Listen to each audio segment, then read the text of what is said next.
ষড়যন্ত্র চলছে। কি ষড়যন্ত্র? নির্বাচন পিছাইতে হবে। কেন পিছাইতে হবে?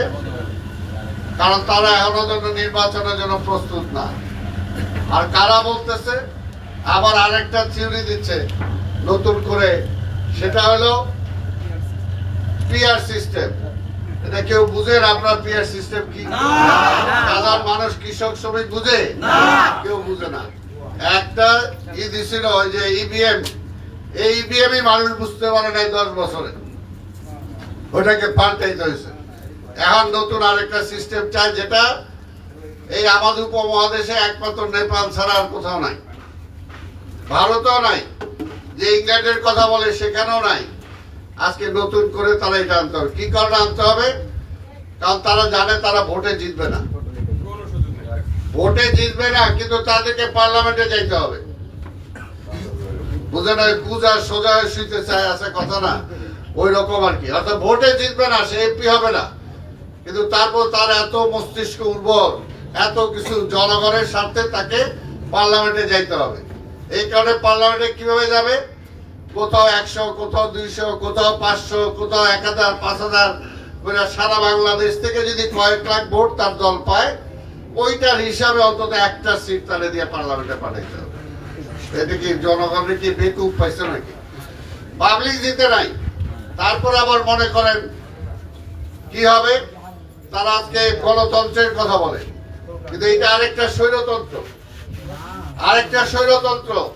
জনগণ কাকে নির্বাচিত করেন এইখানে দাঁড়াইলো আজকে মির্জা আব্বাস বা আব্বাসের, আজকে আফরোজা আব্বাস, বা আরো দাঁড়াইলো, মনে করেন আরো 2-3 জন এখানে দাঁড়াইলো।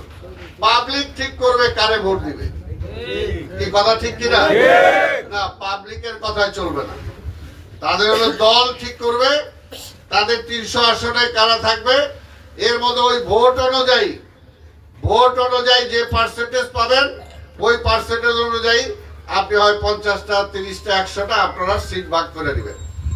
অর্থাৎ আপনি এখানে আমারে জিতাইলেন, আপনি আমাকে এখানে ভোট দিয়ে জিতাইলেন, কিন্তু ওই জিত না, আমি পার্লামেন্টে যাইতে পারবো না।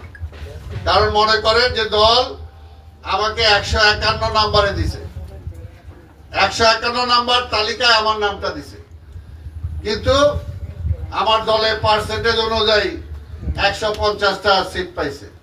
তা আপনি আমার এমপি বানাইলো, আমি এমপি হবো না। অর্থাৎ একটা জোট চুরি।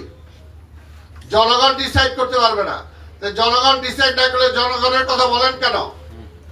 আপনারা স্বৈরাচার ঠেকাইতে চান কেন?